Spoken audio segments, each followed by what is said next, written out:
केंद्र सरकार ने भारतीय सेना में नए सैनिकों की भर्ती के लिए बड़े बदलाव करने का ऐलान कर दिया है। सरकार ने टूर ऑफ ड्यूटी सिस्टम की मंगलवार को औपचारिक रूप से घोषणा कर दी। रक्षा मंत्री राजनाथ सिंह ने तीनों सेना के प्रमुखों की मौजूदगी में इस योजना की शुरुआत का ऐलान किया है। राजनाथ सिंह ने योजना की शुरुआत करते हुए कहा कि अग्निपथ भर्ती से रोजगार बढ़ेगा, अब युवाओं को सेना में बेहतरीन मौका मिलेगा। उन्होंने कहा, अब देश की रक्षा के लिए ये वीर तैयार होंगे क्योंकि रक्षा विभाग को अब पहले से ज़्यादा मजबूत किया गया है। गौरतलब है कि अग्निपथ योजना के नाम से जाने जाने वाले इस कार्यक्रम के तहत अब सेनाओं में युवाओं की भर्ती होगी। अग्निपथ योजना के लिए भर्ती होने वाले युवाओं को 4 साल तक सेवाएं देनी होगी।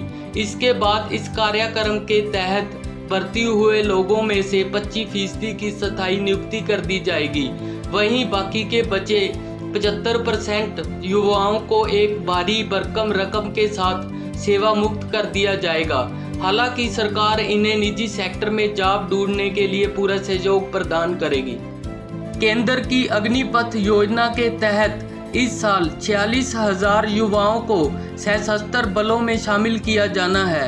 योजना के मुताबिक युवाओं की भर्ती 4 साल के लिए होगी और उन्हें अग्निवीर कहा जाएगा। अग्निवीरों की उम्र 17 से 21 वर्ष के बीच होगी और 30 से 40,000 प्रति माह वेतन मिलेगा। योजना के मुताबिक भर्ती हुए 25% युवाओं को सेना में आगे जाने का मौका मिलेगा। भारतीय सेना में भर्ती को लेकर अब तक का सबसे बड़ा बदलाव हुआ है। आर्मी, नेवी और एयर फोर्स में अब अग्निपथ स्कीम के तहत अग्निवीर की भर्ती होगी। ये सैनिक होंगे, लेकिन इनका रैंक मौजूदा रैंक से अलग होगा और ये अग्निवीर ही कहलाएंगे। ये अग्निवीर आर्मी, नेवी या एयर फोर्स में 4 साल के लिए रहेंगे। इन अग्निवीरों में से ही अधिकतम 25% को फिर बाद में परमानेंट होने का मौका दिया जाएगा। 90 दिनों में आर्मी में भर्ती के लिए पहली रिक्रूटमेंट रैली हो जाएगी। पहले चरण में आर्मी के लिए 40,000, नेवी के लिए 3,000 और एयर फोर्स के लिए 3,500 अग्निवीरों की भर्ती होगी।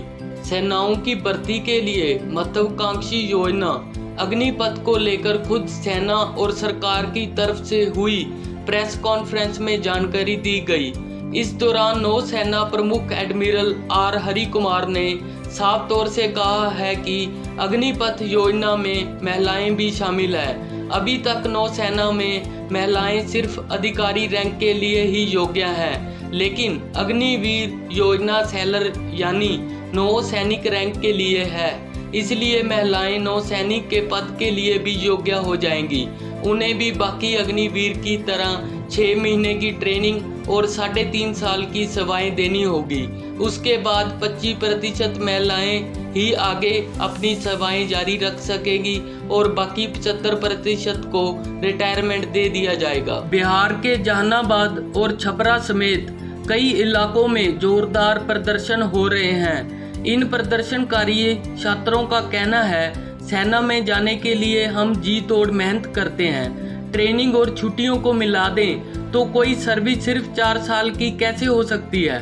सिर्फ 3 साल की ट्रेनिंग लेकर हम देश की रक्षा कैसे करेंगे? सरकार को ये योजना वापस लेनी ही पड़ेगी। प्रदर्शन कर रहे युवाओं की सबसे बड़ी समस्या है कि सिर्फ 4 साल के लिए ही क्यों भर्ती की जा रही है।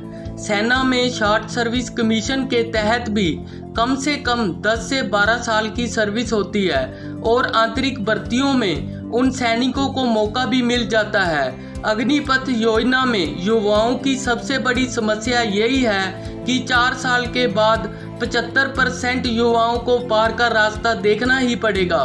जहानाबाद में प्रदर्शन कर रहे छात्रों का कहना है, सिर्फ 4 साल नौकरी करने के बाद हम कहां जाएंगे? 4 साल की सर्विस के बाद तो हम बेघर हो जाएंगे। यही वजह है कि हमने सड़कों पर जाम कर दिया है। देश के नेताओं को अब पता चलेगा कि लोग जाग गए हैं। प्रदर्शनकारियों की मांग है कि इस योजना को तुरंत वापस लिया जाए। 4 साल की सेवा के बाद 75% युवाओं को रिटायर करने का कंसेप्ट किसी के गले नहीं उतर रहा है। आर्मी से रिटायर और पंजाब के सीएम कैप्टन अमरिंदर सिंह ने भी इस पर सवाल उठाए हैं। युवाओं की चिंता है कि 4 साल के बाद वह क्या करेंगे। छात्रों का कहना है कि 17.5 साल में अग्निवीर बनने वाले युवा के पास ना तो कोई प्रोफेशनल डिग्री होगी और ना ही कोई विशेष योग्यता। ऐसे में वह दोयम दर्जे की नौकरियों के लिए बाध्य होंगे।